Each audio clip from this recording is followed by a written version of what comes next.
Welcome to Samba Samba. Enjoy the video. You start by positioning both vehicles so you can work immediately. You have the trailer, the tow vehicle, and the hitch tool ready. Approach the trailer coupling area and face it directly. Click the connector on the trailer, then click the tow vehicle hitch. That links the two. Once done, make sure the icons confirm a connection. You should see a snap or green indicator. If you don't, back up a little and retry alignment before moving on. Now refine alignment so the trailer tracks straight when you move. You lower or raise the trailer until the coupling sits level with the vehicle hitch. Small incremental adjustments work best. Once centered, lock the connector firmly and nudge the vehicle 1 to 2 studs forward and back to verify there's no binding. You want smooth pivoting at the hitch and even wheel contact.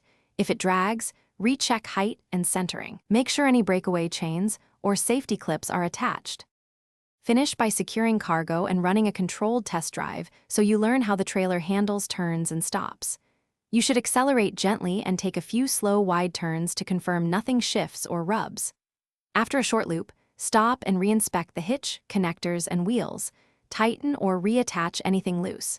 If the trailer won't connect at all, move both vehicles to a flat, unobstructed area, reset the connector, and repeat alignment.